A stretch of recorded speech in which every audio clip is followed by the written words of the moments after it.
Mas Nur Hadi, kemudian Mbak Tuti, Mbak Aisyah, Mbak Fatimah, dan yang lainnya. Alhamdulillah dari semuanya.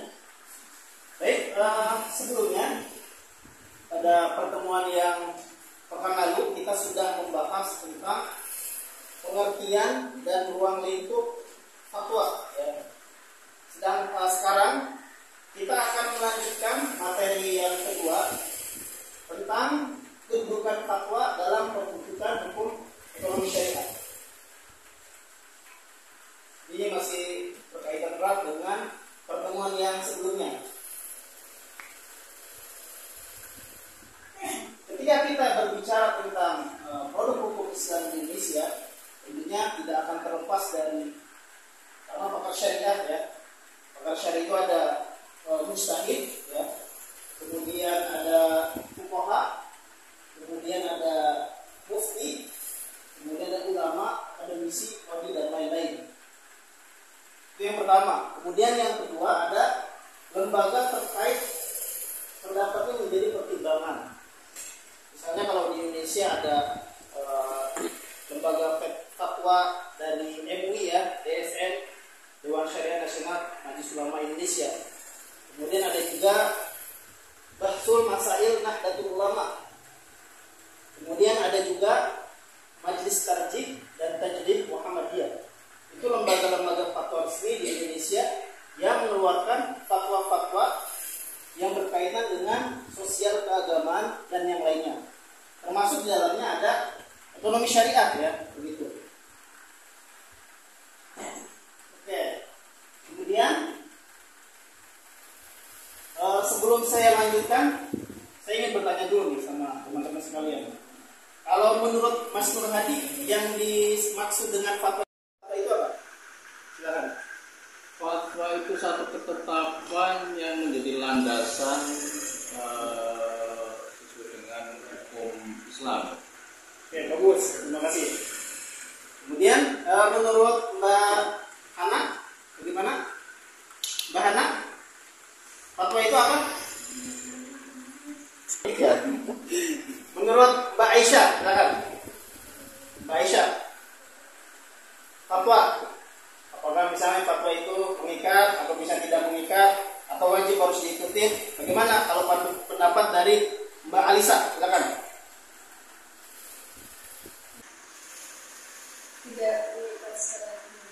Tidak mengikat secara hukum negara.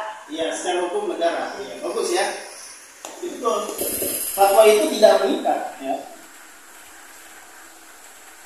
Kenapa? Karena fatwa itu masih dalam bentuk argumen ya, argumentasi. Walaupun fatwa itu misalnya dikeluarkan oleh lembaga resmi ya, gitu. Dia bisa mengikat ketika fatwa itu menjadi sebuah undang-undang ya, atau aturan mengikat yang lainnya.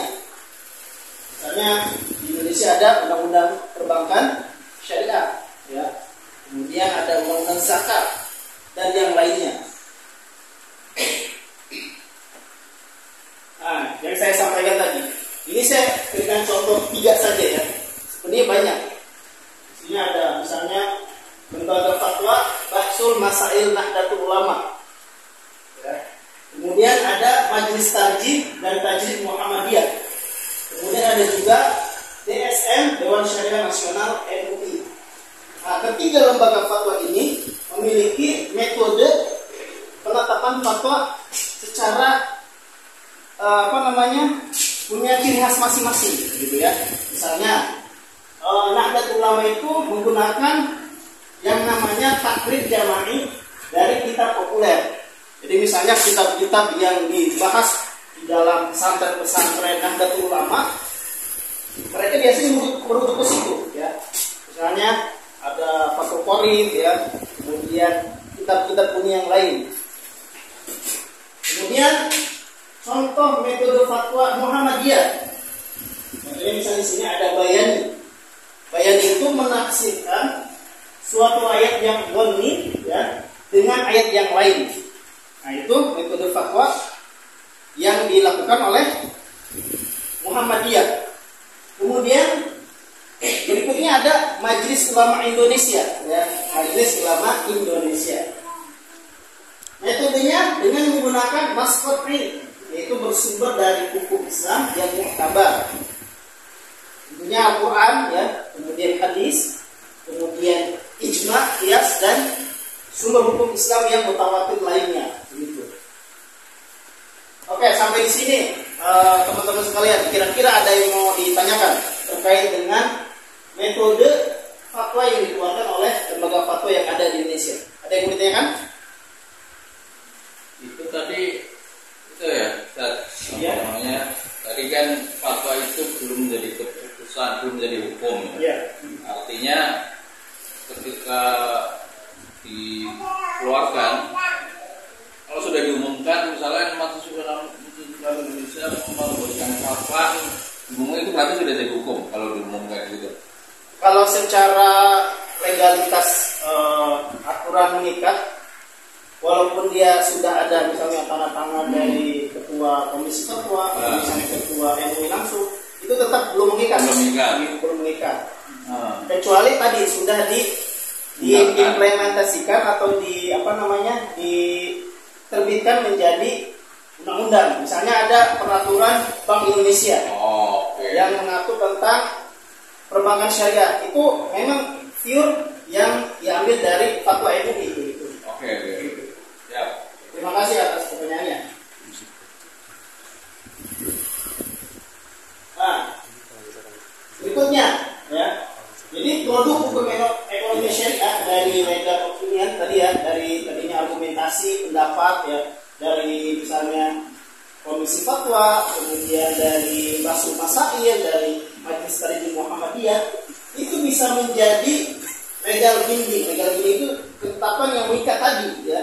Dia tadinya argumentasi yang ketetapannya tidak mengikat. Nah, ketika sudah menjadi legal binding, sudah menjadi aturan yang mengikat, maka masyarakat Indonesia harus patuh terhadap fatwa yang sudah menjadi ketetapan hukum yang ada di Indonesia. Ya. Ini contohnya, misalnya ada SK Menteri, ya, kemudian ada undang-undang tentang perbankan tahun 98, undang-undang haji, undang-undang wakaf, undang-undang perbankan syariah, dan undang-undang yang mengatur ekonomi Islam yang lainnya.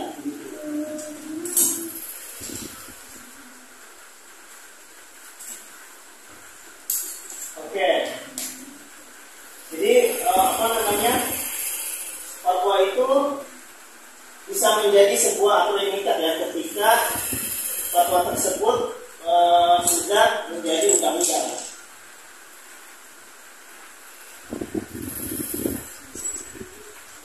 Nah, maka dari itu ya, fatwa itu tentunya harus bertumpu kepada maqasid syariat, supaya nanti fatwanya itu benar-benar bisa dirasakan oleh masyarakat gitu ya.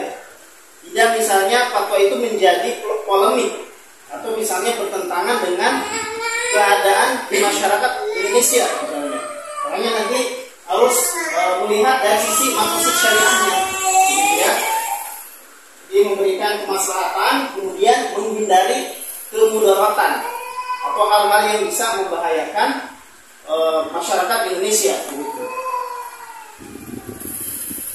Oke, itu ya materi terkait tentang kedudukan fatwa hukum ekonomi syariah. Yang tadi saya sampaikan, nanti teman-teman silakan klik yang sudah dicantumkan di situ ya. Itu ada kuis, ada 3 pertanyaan ya. Nanti teman-teman isi, kemudian nanti kita bisa diskusikan di grup ya. Insyaallah nanti pekan depan kita akan bahas sebelum kita melanjutkan ke materi yang selanjutnya. Baik, mungkin sampai di sini dari saya. Ada yang mau ditambahkan atau mau disampaikan? Cukup ya? Baik, cukup. Kalau tidak ada, sekian dari saya. Mohon maaf apabila ada kekurangan. Terima kasih atas perhatiannya. Assalamualaikum warahmatullahi wabarakatuh. Waalaikumsalam warahmatullahi wabarakatuh.